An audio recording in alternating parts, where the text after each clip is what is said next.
More than 160 reported medium-range strikes. Over 65 logistics and ammunition depots hit. Dozens of drone control points, workshops, and command posts targeted behind Russian lines. That was not just another drone strike on a road.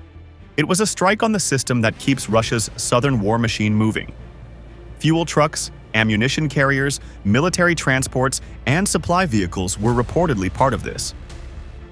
After earlier Ukrainian attacks placed pressure on other crossings, including the Chongar area and routes around northern Crimea, Russian traffic had fewer safe paths left. Armyansk became more important. That also made it more exposed.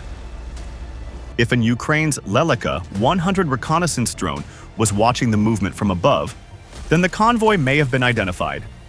Once the target was confirmed, FPV drones might have been sent toward the road where Russian supplies were moving into Crimea. The danger for Moscow was simple.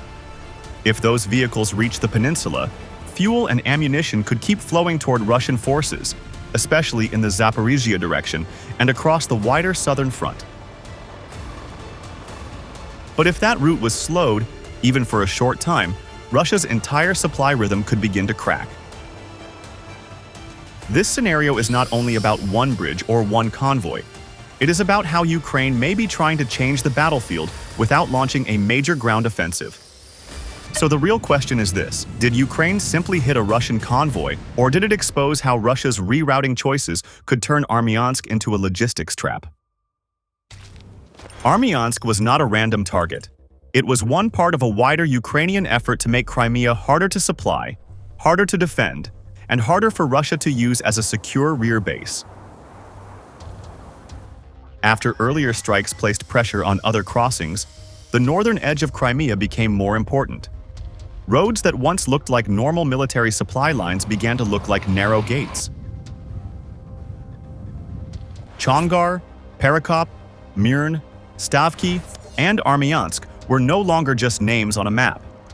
They became points where Russian movement could be watched, delayed, and attacked. For Russia, this created a growing problem. Crimea still needed fuel, ammunition, spare parts, radar equipment, air defense missiles, engineering units, and reserve forces. These supplies had to keep moving because the peninsula was not only a symbol of occupation, it was also a military platform that supported operations toward Kherson, Zaporizhia, and other parts of the southern front. On the other side of the battlefield, Ukraine has long-range systems that can hit deeper targets. These weapons can threaten airfields, fuel plants, command centers, and military sites. That is why the campaign around Armyansk matters. It was not designed only to create a fire on a bridge. It may have been designed to disturb the system behind Russia's front line.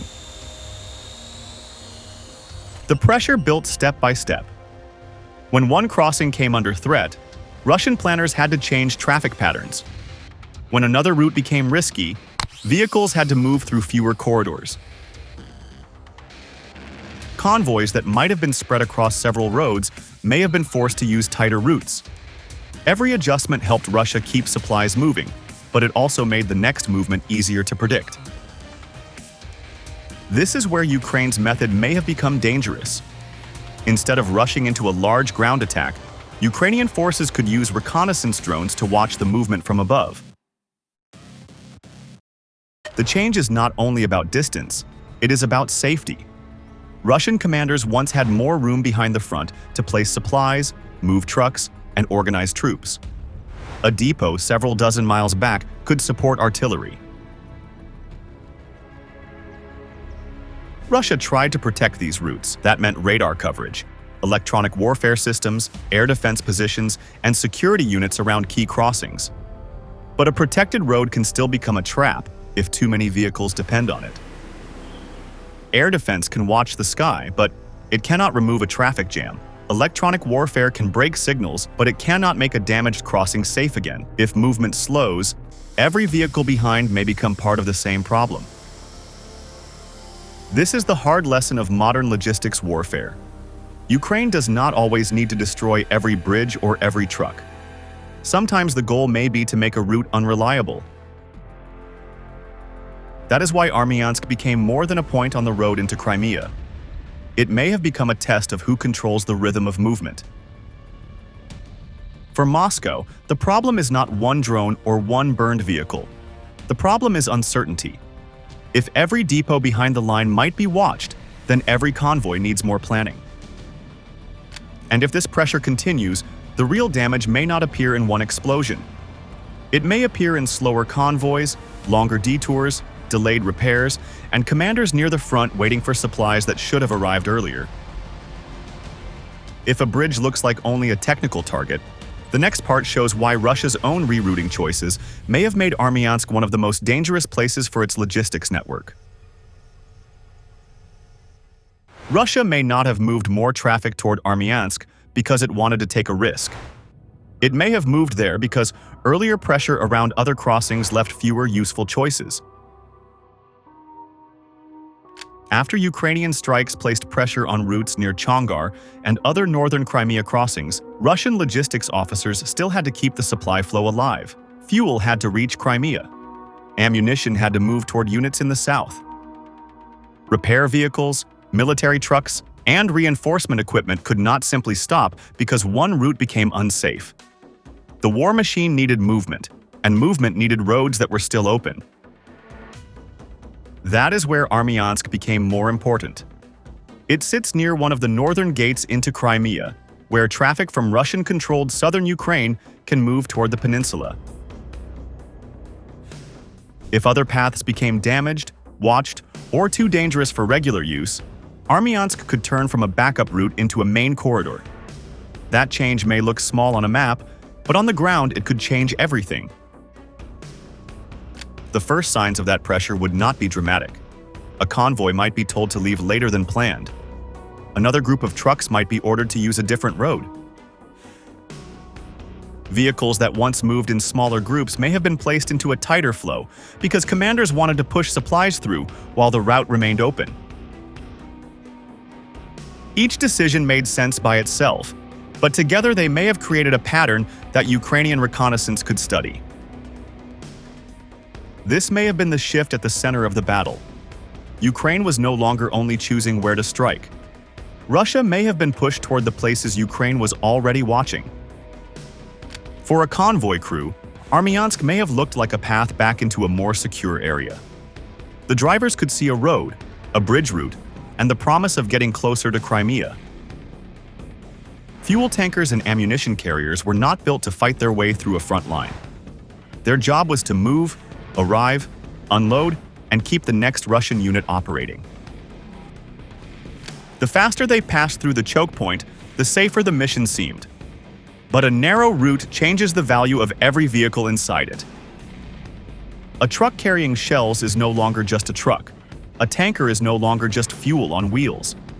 A repair vehicle is not only support equipment. If they are forced into the same corridor, they become connected targets.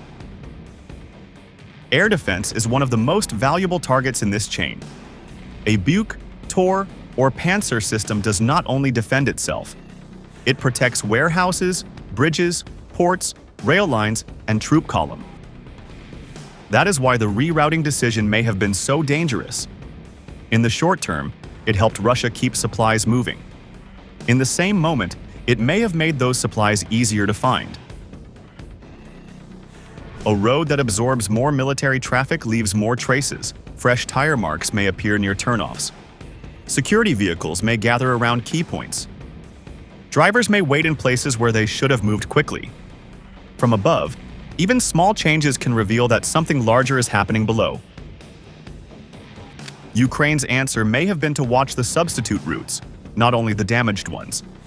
A Leleka 100 drone could follow the flow of vehicles near Armyansk and separate normal movement from a convoy with military value. It did not need to strike. It only needed to watch the convoy's movement. Once the traffic pattern showed fuel, ammunition, and support vehicles moving together, the road itself became the warning sign. So the question is simple. In modern war, what is more dangerous for an army?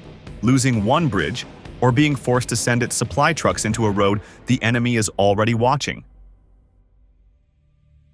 The Lelika 100 may not have needed to strike the convoy to change the battle. If it was tracking the route from above, its first job may have been to identify what the Russian column really was before Ukraine decided how far to go. From above, the reconnaissance drone may have watched the route that had become more sensitive after pressure on other crossings.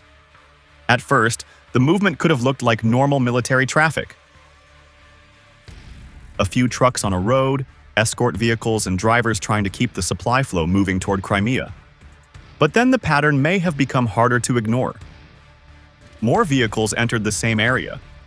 Some may have been heavier than normal transports. Others may have moved like support trucks. Ukraine wants Russian commanders to feel that every movement into a hot zone carries a cost. Picture a Russian assault being prepared near a contested sector. A fuel truck can keep armor moving. An ammunition carrier can feed artillery. A repair vehicle can bring damaged equipment back into service. If these vehicles moved together, they were not just traffic. They became a mobile supply package for the battlefield. The Lelika 100 may have kept watching. It could follow the direction of travel, note the spacing between vehicles, and help Ukrainian operators understand whether the convoy was heading into a vulnerable point. The drone did not need a perfect picture of every truck. It only needed enough evidence to suggest that this was not a small patrol or a random movement. It may have been a logistics column moving toward a route that mattered. That may have changed the value of Armyansk in that moment. The original pressure on the area could still damage a bridge or slow a crossing. But the convoy may have given Ukraine a larger chance. If the vehicles reached Crimea, their cargo could move deeper into the Russian system. So Ukraine may have had to decide when the convoy was most exposed. The better moment would be the point where movement, terrain, and traffic pressure work together. That is the kind of moment reconnaissance drones are built to find. The strength of modern UAV warfare is not only the strike, it is the waiting. A drone can turn a road into a screen of information. It can show which vehicles are moving first, which ones are falling behind, and where the column begins to tighten. This is why the Lelika 100 may have mattered before the FPV drones entered. It may have given Ukraine time to read the convoy instead of reacting blindly. The operators could have seen that the target was not simply passing through Armyansk. It may have been moving through a place where a strike could do more than burn one vehicle. It could interrupt the entire flow. As the convoy moved closer to the key section, the decision window may have narrowed. Every minute that passed could give the Russian vehicles a chance to leave the exposed area. But every meter deeper into the route also may have made them more dependent on the same crossing. That was the tension inside the operation. Wait too long, and the convoy might escape. Strike too soon, and the bigger trap might not form. By then, the mission may have changed. Ukraine was no longer only watching a road into Crimea. It may have been watching a supply column that could become trapped if hit at the right time. Crimea was not an open road for Ukrainian drones. It was a defended zone, and the Russian convoy may have moved toward Armyansk under the belief that several layers of protection still stood between it and a Ukrainian strike. Around the key routes into the peninsula, Russia had built a defensive screen. Radar systems watched the air. Electronic warfare units tried to disturb control signals.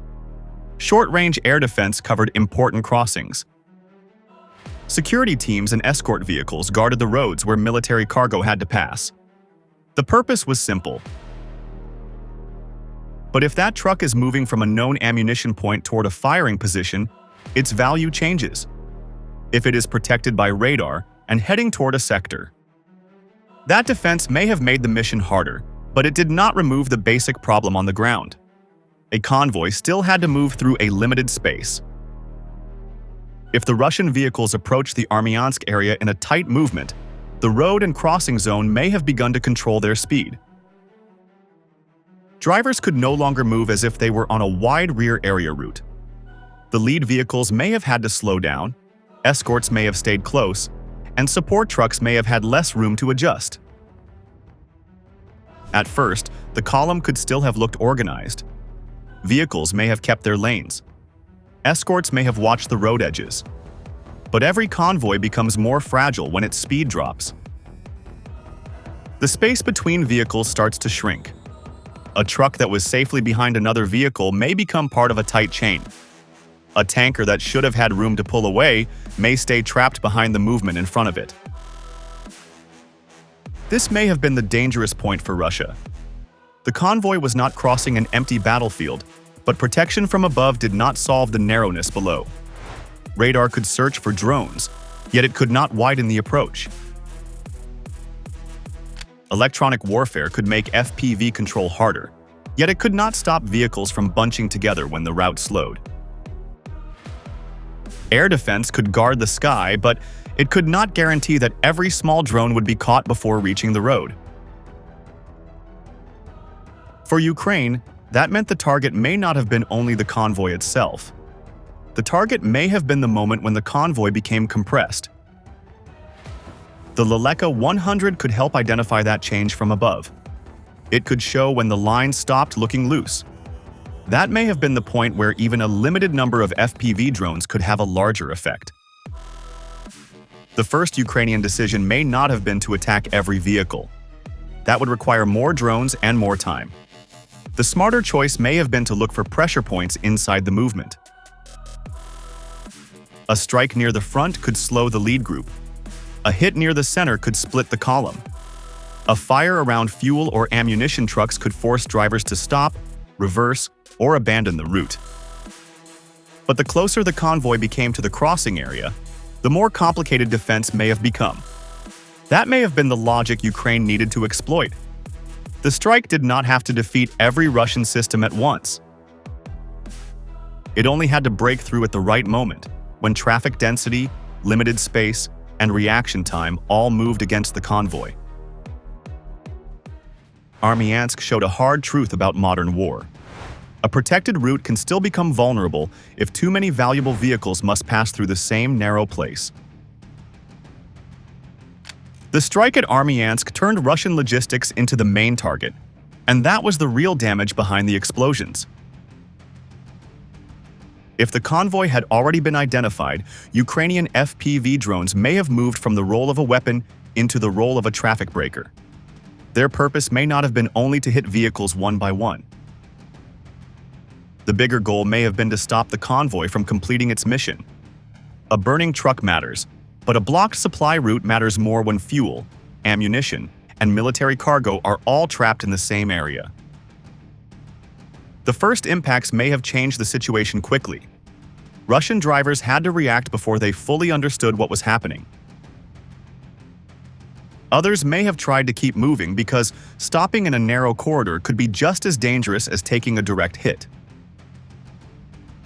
According to Ukrainian reports, around 50 Russian military vehicles were hit or affected in the Armyansk area. The number is important, but the more serious question is what those vehicles were supposed to do. The main roads remain vital, but the secondary routes may become just as important. When Ukraine threatens a direct road, Russia can shift traffic to a smaller path. If repair vehicles could not pass, damaged equipment near the front could stay out of action longer. That is why the strike did not need to destroy every vehicle to become effective. A logistics convoy is useful only if it arrives. If the road became blocked, the mission may have begun to fail, even if some trucks remained intact. Nearby, an electronic warfare team tries to protect the convoy from drone control signals. On paper, the route looks protected. In practice, each layer creates another target. Then came the next possible problem for Russia. After the first phase of the attack, the response itself could create new targets. Engineers and recovery crews may have been needed to clear the route.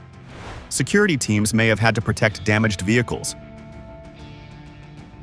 Commanders would have needed to decide whether to pull the convoy back, push it forward, or hold it in place until the road reopened. Every option carried risk. If recovery vehicles entered the same narrow area, they could become visible to Ukrainian reconnaissance. If engineers worked too slowly, traffic would remain frozen. This is where Ukraine's method may have become clear. Kyiv was not trying to win this fight with a frontal assault. It may have been using drones to reach the support system behind Russia's combat forces. For Russia, every new adjustment has a cost. A damaged bridge needs repair. A blocked route needs a bypass. A delayed convoy needs a new schedule. A replacement truck must be found if a vehicle burns. Even if the army keeps moving, it moves with more pressure, more risk, and less freedom. And that leads to the larger question for the final part. If Ukraine can keep forcing Russian logistics into slower and more exposed routes, how long can Crimea remain a secure base instead of a permanent target zone? The strike near Armyansk may be remembered as a warning sign for Russia's entire logistics network around Crimea. Ukraine is no longer only hunting Russian armor near the front line. It is now looking deeper at the roads, bridges, fuel routes, and supply columns that allow those armored units to keep fighting. That is why Armyansk matters. After pressure on other crossings, Russia had fewer safe routes left, and each remaining road became more valuable. The reported damage to around 50 Russian military vehicles is serious, but the deeper issue is the mission behind those vehicles. Fuel, ammunition, spare parts, and reinforcement equipment are not just cargo. If that slows down, the pressure can spread from Crimea to Kherson, Zaporizhia, and the wider southern front. In the coming weeks, Russia may try to repair damaged routes, add more air defense, increase electronic warfare, or move convoys onto smaller bypass roads. Ukraine, in return, will likely keep watching those roads with reconnaissance drones such as the Lelika 100, then strike with FPV drones or other precision systems when traffic becomes predictable. So the question is still open. Is Russia adapting fast enough to protect Crimea's logistics network, or is Ukraine slowly turning every remaining route into another trap? Let us know what you think in the comments. If you found this battlefield breakdown useful, like this video, share it, and subscribe to Military Force for more clear updates on war, weapons, and the struggle for peace in a dangerous world.